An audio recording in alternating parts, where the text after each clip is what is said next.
Welcome everyone. In this video, I'll talk about using Camera Raw as a filter in Photoshop, why you would do so, and how.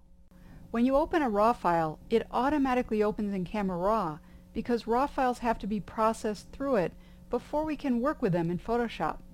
However, there are so many powerful editing tools in Camera Raw that it's beneficial to use it not just for RAW files, but also JPEGs and other photo files. Furthermore, we can do so at any point in our workflow, not just when we first open the file. We'll use Camera Raw as a filter anytime our document is already open in Photoshop. In this postcard project I'm working on, I've decided that I want to intensify the colors in the photo and draw even more attention to the horse by darkening the surrounding area. Camera Raw has the tools to do this easily, but I've already added text in a border, so I don't want to have to throw this work away and go back to my original RAW file. Instead, I'll use the Camera Raw filter. With the photo layer selected, I could immediately go to Filter, Camera Raw Filter, and do my work. I'll just bump up saturation really quickly for a moment, and I'll hit OK. But once I do this, my changes are baked into the photo, so I can't easily undo them if I change my mind as I continue working here. I'll go to Edit, Undo to undo this work, so I can show you a better, non-destructive way. I'll first convert this photo layer to a smart object by right-clicking or control-clicking if you have a one-button mouse on the layer name rather than on the photo thumbnail, and choosing Convert to Smart Object. Now with this photo layer selected, I'll go to Filter, Camera Raw Filter. Notice that I'm just working on the photo layer, not the entire document, so we don't see the text and border. I'll start by increasing saturation and vibrance to intensify colors in the photo. Next, to darken the area surrounding the horse, I'll use the radial filter tool.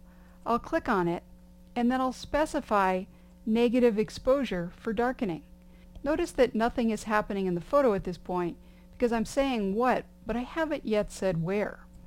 Now I'll click and drag from the center of the area that I want to affect. Now that I can see the exposure change, I can adjust the amount to taste. Notice down at the bottom here that I'm choosing for the darkening to happen not inside the filter, but rather outside.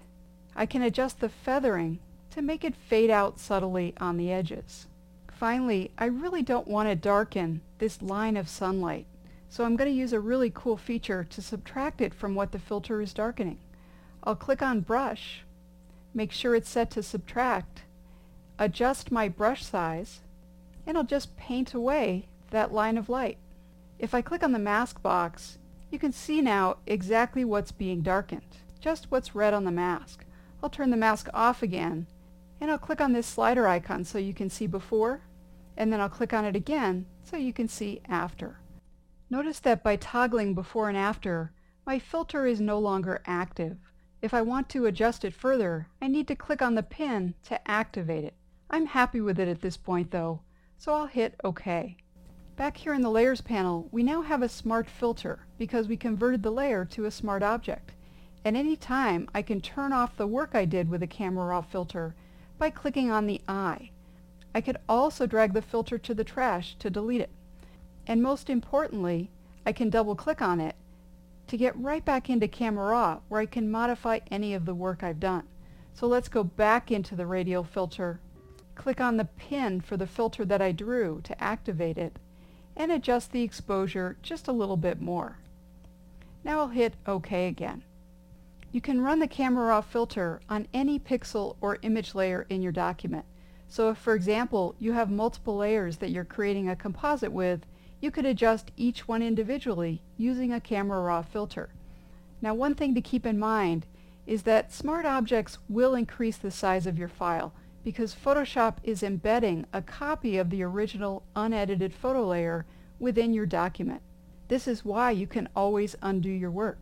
If file size is a concern for you and you're confident you won't need to undo or change your work, you can right-click on the name of your layer and choose Rasterize Layer to convert it to a regular image layer. I hope you've enjoyed this video on using Camera Raw as a filter, and I encourage you to watch more of these tutorials.